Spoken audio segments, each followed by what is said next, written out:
Assalamualaikum warahmatullahi wabarakatuh.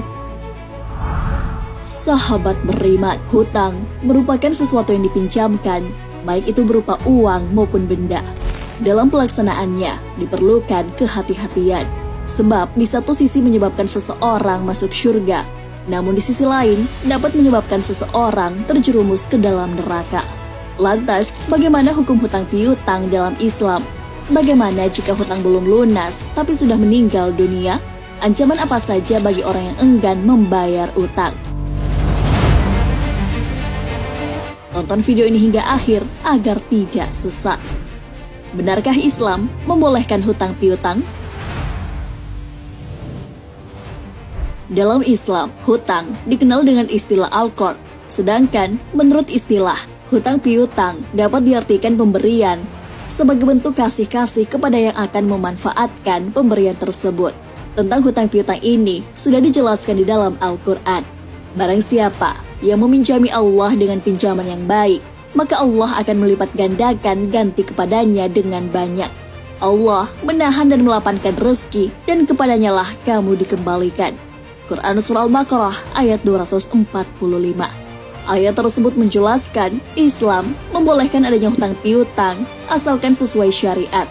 Jika dalam menjalankan hutang piutang tidak dilakukan menurut syariat Islam, akan menjerumuskan seseorang ke dalam neraka. Hal ini sebagaimana sabda Rasulullah SAW, "Berhati-hatilah kamu dalam berhutang. Sesungguhnya hutang itu mendatangkan kerisauan di malam hari dan mendatangkan kehinaan di siang hari." Hadis riwayat Al-Baihaqi. Adapun bagi mereka yang berhutang, hendaknya dengan tujuan yang baik. Jika telah berhutang, semestinya disertai niat akan mengembalikannya. Sebab hutang memang merupakan amanah yang harus dikembalikan. Rasulullah SAW bersabda, "Tangan bertanggung jawab atas semua yang diambilnya, hingga dia menunaikannya." Hadis riwayat Abu Daud dan At-Tirmizi. Yang namanya amanah, hutang atau pinjaman sebaiknya segera dibayar. Jangan menunda-nunda meskipun telah mampu membayarnya, karena perbuatan tersebut merupakan kezaliman.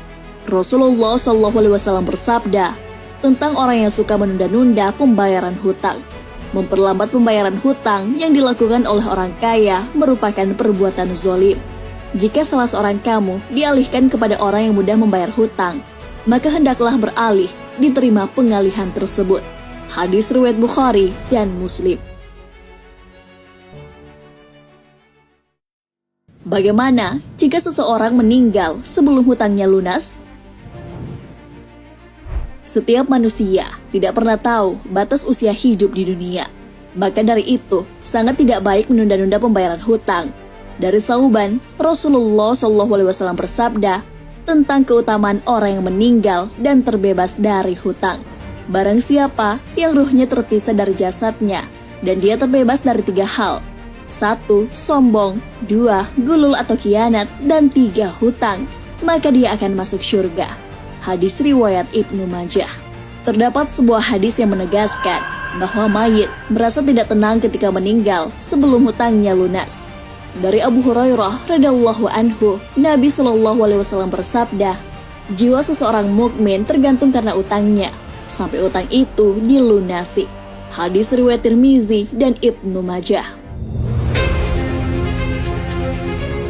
Dalam hadis lain, Jabir bin Abdillah menceritakan ada seseorang yang meninggal.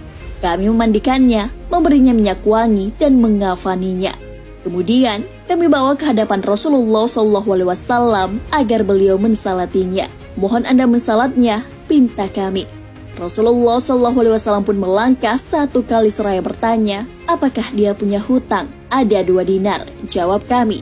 Tiba-tiba beliau kembali hingga Abu Qatadah siap menanggung utangnya. "2 dinar tanggunganku," kata Abu Qatadah. "Menjadi tanggungan orang yang terhutang dan mayit telah lepas tangan?" tanya Nabi. "Ya siap," jawab Jabir. Kemudian Rasulullah SAW bersedia mensalati jenazah tersebut. Keesokan harinya, Nabi SAW bertanya kepada Abu Qatadah, "Bagaimana dengan 2 dinar? Dia baru meninggal kemarin," kata Abu Qatadah. Besoknya, Abu Qatadah mendatangi Nabi SAW, "Telah saya lunasi." Kemudian Nabi SAW bersabda, sekarang kulit mayit sudah menjadi dingin. Hadis riwayat Ahmad. Apakah utang sebab orang terhalang masuk surga? Meninggal dunia sebelum melunasi hutangnya bisa saja menjadi penghalang masuk surga. Sebab urusan yang berhutang masih menggantung. Dari Abu Hurairah, Nabi SAW bersabda, jiwa seorang mukmin masih bergantung dengan hutangnya hingga dia melunasinya. Hadis riwayat Tirmidzi. Al-Iraqi dalam Tuhfatul Ahwazi mengatakan, urusan orang yang berhutang masih menggantung. Tidak ada hukuman baginya, yaitu tidak bisa ditentukan apakah dia selamat ataukah binasa, sampai dilihat bahwa hutang tersebut lunas atau tidak. Dalam riwayat lain disebutkan bahwa orang yang berniat tidak mau melunasi hutang akan dihukumi sebagai pencuri. Dari Suhaib Al-Khair bahwa Rasulullah SAW bersabda, siapa saja yang berhutang lalu berniat tidak mau melunasinya, maka dia akan bertemu Allah pada hari kiamat dalam status sebagai pencuri. Hadis riwayat Ibnu Majah. Betapa berat ancaman bagi orang yang berhutang. Dosa hutang tidak akan terampuni, sekalipun orang tersebut mati syahid. Dari Abdullah bin Amr bin Al-As, Rasulullah SAW bersabda, semua dosa orang yang mati syahid akan diampuni kecuali hutang. Hadis riwayat Muslim. Sahabat beriman, cukup jelas tentang persoalan hutang bukan main-main, hingga bisa menjadi penghalang masuk surga. Perihal hutang, Nabi SAW dalam sholatnya selalu berdoa agar terlindung dari hutang. Dari Urwah, dari Aisyah bahwa Rasulullah SAW bersabda, Nabi SAW biasa berdoa di akhir sholat sebelum salam, ya Allah, aku berlindung kepadamu dari berbuat dosa dan banyak utang. Lalu ada yang berkata kepada beliau SAW, kenapa engkau sering minta perlindungan adalah dalam masalah hutang? Lalu Rasulullah SAW bersabda, jika orang berhutang berkata, dia akan sering berdusta. Jika dia berjanji, dia akan mengingkari. Hadis riwayat Bukhari. Wallahu a'lam bishawab. Sahabat beriman, jangan lupa berbagi informasi dengan share video ini, karena sebaik-baik manusia adalah yang paling bermanfaat bagi manusia.